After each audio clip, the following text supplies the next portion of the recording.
Health ইন্স্যুরেন্সে claim rejected হয় মূলত দুভাবে। একটা হচ্ছে ফুল রিজেকশন, অর্থাৎ যা টাকা ক্লেম করা হয়েছে তার একটা টাকাও পাওয়া যাবে না। আর একটা হচ্ছে পার্শিয়াল রিজেকশন, মানে যা টাকা ক্লেম করা হয়েছে তার একটা অংশ পাওয়া যাবে আর একটা অংশ পাওয়া যাবে না।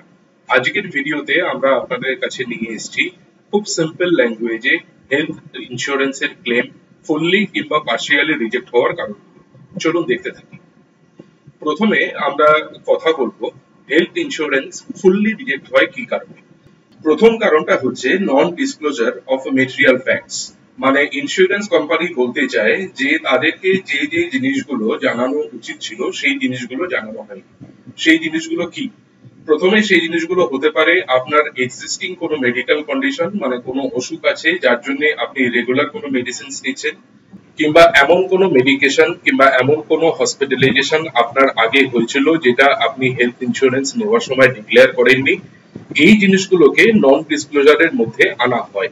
যদি হেলথ ইন্স্যুরেন্স ক্লেম যখন আপনি করছেন সেই সময় আপনার বর্তমান বিলে এরকম পুরনো কোনো অসুখের কথা লেখা থাকে যেটা কিনা আপনার জানানো নেই, তাহলে আপনার হেলথ ইন্স্যুরেন্স কমপ্লিটলি রিজেক্ট হবে। এটা হেলথ ইন্স্যুরেন্সের ক্লেম 100% রিজেক্ট হওয়ার একটা বড় কারণ। দ্বিতীয় কারণ আছে হেলথ ইন্স্যুরেন্সের ওয়েটিং পিরিয়ড গুলো প্রপারলি না বোঝা। হেলথ ইন্স্যুরেন্সে বিভিন্ন রকম ওয়েটিং পিরিয়ড থাকে। একটা ওয়েটিং পিরিয়ড থাকে কম্পালসারি ওয়েটিং পিরিয়ড, যেটা প্রথম পলিসি নেওয়ার পরে 30 দিন আপনাকে মেনটেন করতে হবে, অর্থাৎ ওই 30 দিনের মধ্যে কোনো প্ল্যান্ড হসপিটালাইজেশন, অ্যাক্সিডেন্টাল কেস ছাড়া কোনো রকম প্ল্যান্ড হসপিটালাইজেশনের ক্লেম আপনি পাবেন। দ্বিতীয় ওয়েটিং পিরিয়ড হচ্ছে কিছু স্পেসিফিক ডিজিজ, যেগুলোকে স্লো গ্রোয়িং ডিজিজ বলা হয়, তার জন্য আপনার ওয়েটিং পিরিয়ড হচ্ছে 24 মান্থস। তৃতীয় ওয়েটিং পিরিয়ড হচ্ছে আপনার যদি কোনো প্রি এক্সিস্টিং ডিজিজ থাকে তাহলে সেই প্রি এক্সিস্টিং ডিজিজের কভারেজ আপনি প্রথম 36 মাস অর্থাৎ প্রথম 3 বছর পাবেন না। যদিও বর্তমানে বহু কোম্পানি আছে যারা প্রি এক্সিস্টিং ডিজিজের কভারেজ 30 দিন কিংবা প্রথম দিন থেকে দিতে পারে একটা অ্যাডিশনাল পেমেন্ট দেওয়ার বদলে।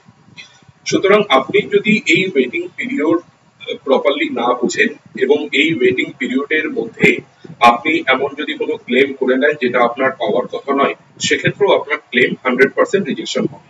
এটা গেল হেলথ ইন্স্যুরেন্সের ফুললি রিজেক্ট হওয়ার দ্বিতীয় কারণ।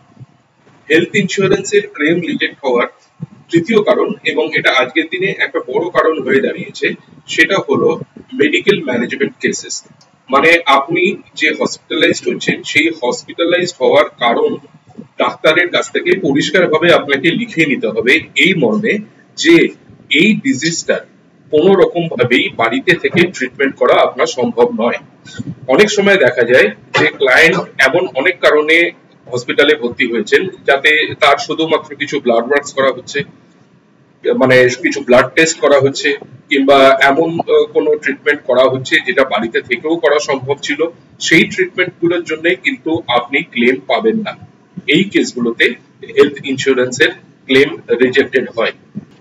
অর্থাৎ হেলথ ইন্স্যুরেন্সের ক্লেম ফুললি রিজেক্ট হওয়ার তিনটে কারণ আমাদের সামনে বেরিয়ে আসছে।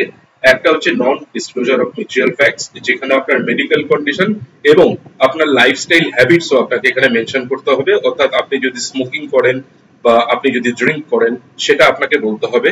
অনেকের ধারণা আছে স্মোকিং কিংবা ড্রিঙ্কিং এর কথা বললে সেখানে হেলথ ইন্স্যুরেন্সের প্রিমিয়াম বেড়ে যায়। এটা কিন্তু সম্পূর্ণ ভুল ধারণা। টার্ম ইন্স্যুরেন্সের মতো হেলথ ইন্স্যুরেন্সে স্মোকিং কিংবা ড্রিঙ্কিং ডিক্লেয়ার করলে প্রিমিয়াম বাড়ে না। তবে স্মোকিং কিংবা ড্রিঙ্কিং হ্যাবিট আপনি যদি ডিক্লেয়ার করেন সেক্ষেত্রে হেলথ ইন্স্যুরেন্স কোম্পানি আপনাকে অ্যাডিশনাল কিছু কোয়েশ্চেন্স করতে পারে to understand the quality of your life. সুতরাং হেলথ ইন্স্যুরেন্স ফুললি রিজেক্ট হওয়ার মতো তিনটে কারণ আমাদের সামনে আসছে। একটা হলো non disclosure of material facts, 2 নম্বর হচ্ছে not understanding the waiting periods properly, এবং 3 নম্বর হচ্ছে whether the admission is justifiable। এই তিনটে কারণে হেলথ ইন্স্যুরেন্সের ক্লেম 100% রিজেক্ট হতে পারে।